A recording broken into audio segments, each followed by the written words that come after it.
Welcome back to our Bible study today from Acts chapter 7, Stephen's defense. Stephen delivers an epic speech to the Jewish leaders spanning 2,000 years of Israel's history. He emphasizes God's promise of land to Abraham.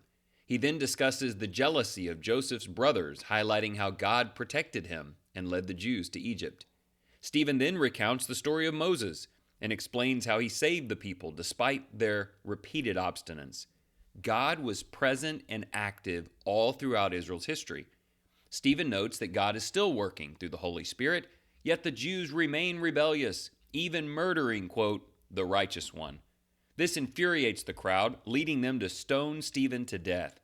In his final moments, Stephen sees Jesus in heaven standing next to the Father and pleads that the people's sin not be held against them.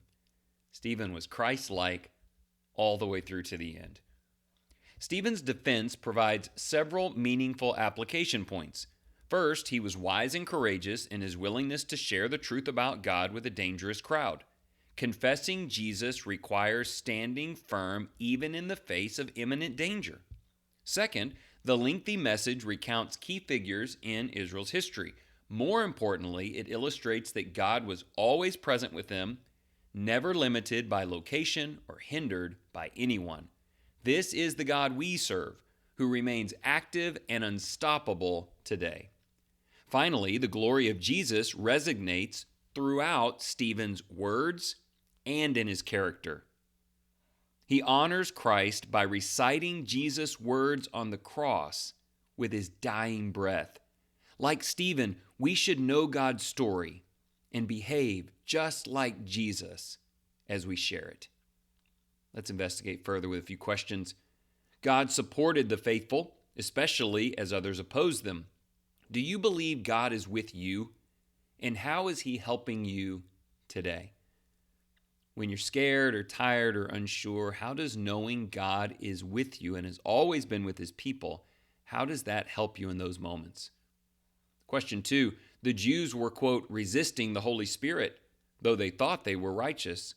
How do you avoid falling into such a misguided religion? Have you noticed that? These Jewish opposers, they think they're pleasing God and they're not. There's a deception there. How do you keep from falling into those similar traps? Question 3, Jesus and Stephen ask God to forgive those who murdered them. How do you demonstrate that heart of mercy to others?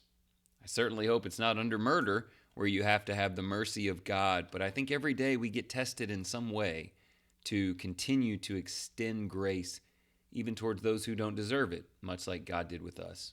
Let's pray. Great Father, your involvement with your people has sustained them for generations.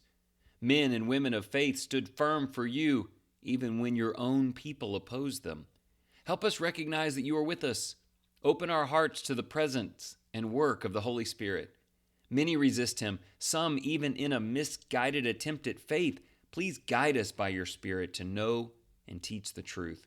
If defending your name cost our lives, grant us the courage of Stephen to emulate Jesus and die with unwavering faith, heavenly hope, and love, even for our enemies.